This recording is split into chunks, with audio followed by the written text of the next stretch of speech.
동물권단체 케어는 2002년도에 설립된 동물권을 지향하는 단체이고요. 저는 대표를 맡고 있는 박소연입니다. 운동은 제가 20년이 이제 다 돼가는 것 같아요. 저희 케어는 사실 개나 고양이만 구조하는 단체는 아니고요. 보호되는 동물들은 개와 고양이가 가장 많고요. 그리고 말이 한 마리가 두 마리가 남아 있습니다. 전체 동물 수를 다 합하면 지금 700마리가 조금 넘어요. 답심리에 있는 이제 입양센터에는요, 그 대형견이 한 40마리, 그리고 소형견이 한 20마리, 그리고 고양이가 한 10마리 이렇게 보호가 되고 있습니다. 도시만의 입양센터를 만든 이유가 있어요. 동물들이 있는 곳은 늘 사람들의 민원으로부터 자유로워야 되고, 그러니까 소리나 냄새나 늘 외딴 곳에다가 보호소를 만들었었는데, 그러다 보니까 동물들은 많이 놀고 운동해서 더 건강하지만 입양이 잘 되지 않는 거죠. 접근성이 떨어지다 보니까. 그리고 흙바닥에서 막 뛰어노니까 건강하지만 외모가 예뻐지지가 않는 거예요.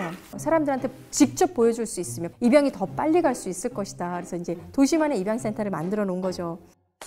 빨리 좋은 가족을 찾아서 나가야 될 텐데, 이 안에서 얘가 점점 나이가 먹어가면 안 되는데, 뭐 이런 생각이 들죠. 이 녀석이 어느 날 입양센터 한 켠에서 세상을 떠나나 싶어서 사실 가장 마음이 아픕니다. 도시만에 있는 입양센터다 보니까 얘네들이 많이 운동을 해야 되잖아요. 거기 안에만 있으면 좁은 실내에서 갇혀 있을 수밖에 없으니까 하루에도 한두 번 이상 산책을 해줘야만 되거든요. 그것은 이제 다 자원활동가들이 오셔서 해주시는 거죠. 산책시키는 그 자체만으로도 굉장히 간섭하고 싫어하고 또 무서워하는 분들이 아직까지도 많이 있어요. 안전장치를 다 했는데도 불구하고 그런 편견들이 아직까지도 좀 힘들고요. 그러기 위해서 사실 패티켓 교육을 많이 해야겠다 이런 생각도 하죠. 처음에는 국내 입양이 주였죠. 최근에는 대한민국의 이런 그 동물학대 실태, 사실 굉장히 부끄러운 상황이죠. 동물학대, 그리고 이제 아직까지도 남아있는 그런 개식용 문제, 이런 것들이 사실 해외에 계속해서 지금 알려지고 있기 때문에 대한민국에 있는 그런 구조되는 동물들한테 관심을 갖게 되는 것은 뭐 너무나 당연한 것이 아닐까.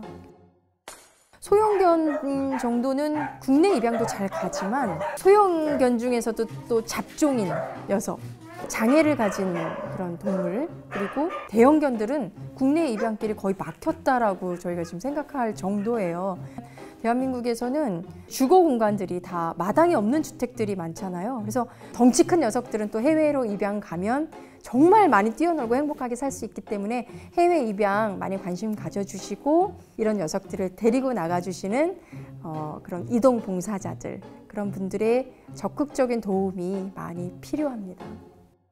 본인이 그냥 자유롭게 여행이나 출장이나 어떤 다른 일 때문에 해외를 나가실 때 강아지 한 마리를 이제 같이 가는 거예요. 수속 과정에서 거친 여러 가지 절차는 저희가 다 하는 거고요. 저희가 그렇게 계속해서 왔다 갔다 할 수 있는 비용적인 측면의 문제들, 부담들이 있기 때문에 이동 봉사자들이 실제 입양자나 혹은 입양을 하는 단체한테 건네주는 그런 역할들을 해주시는 거죠.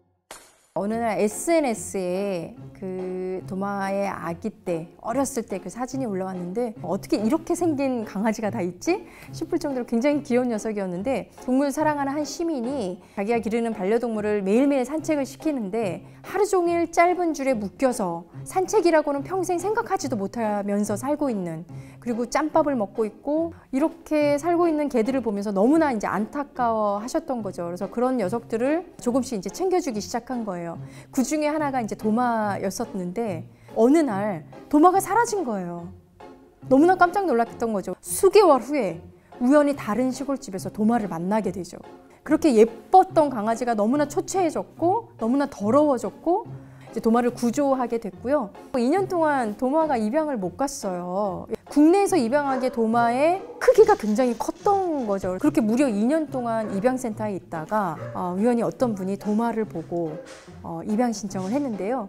그분이 사실 도마의 외모 때문에 입양하신 분은 아니고 한국에 있는 가슴 아픈 이런 동물들이 너무나 많기 때문에 무조건 한 마리를 꼭 입양을 해서 데리고 가야지라는 이제 결심을 하셨다가 도마를 보게 된 거죠. 직접 한국에서 도마를 데려가기 위해서 입양센터에 오셨고.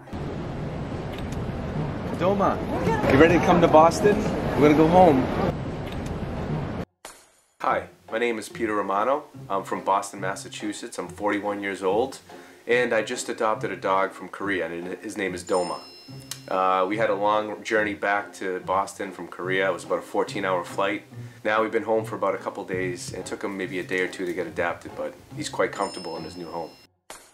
I decided to adopt a dog in Korea. There was more of a need for adoption. In the US, there's a lot of dogs, a lot of mixed breeds, and people love all sorts of dogs, but in Korea, mixed breeds unfortunately are not that popular, so I just felt like they had to be rescued.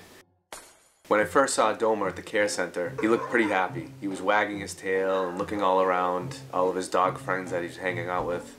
When I got to hold him, he was pretty calm. He looked pretty happy, and I got to take him for a walk for the very first time. He looked like a great dog. So that's when I adopted him and brought him back to Boston with me. 뉴욕까지. Doma, I went to Korea not even thinking about adopting a dog, and then the first time I saw you, I knew that you were going to be my best friend. Promised to take care of you and make a good home for you. You're going to be our best friend, and I promise to never abandon you. 순혈 동물을 좋아하는 건 누구나 마찬가지예요. 그런데 그런 동물들을 좋아하고 어디선가 돈을 주고 구입한다면 그런 동물들의 부모 동물들은 늘 어딘가에서 갇혀서 햇빛도 제대로 받지 못한 상태로 동물을 낳는 기계처럼 전락하고 있다는 거, 그리고 그런 것들이 끊임없이 반복될 수밖에 없다는 사실을 좀 깨달아 주시면 좋겠고요. 동물을 사지 않고 입양하는 문화로 갈 수 있도록 저희도 노력하고 또 시민들도 같이 노력해 주셨으면 좋겠습니다. I wonder how, I wonder why. Yesterday you told me about the blue, blue sky, and all that I can see is just a yellow lamp.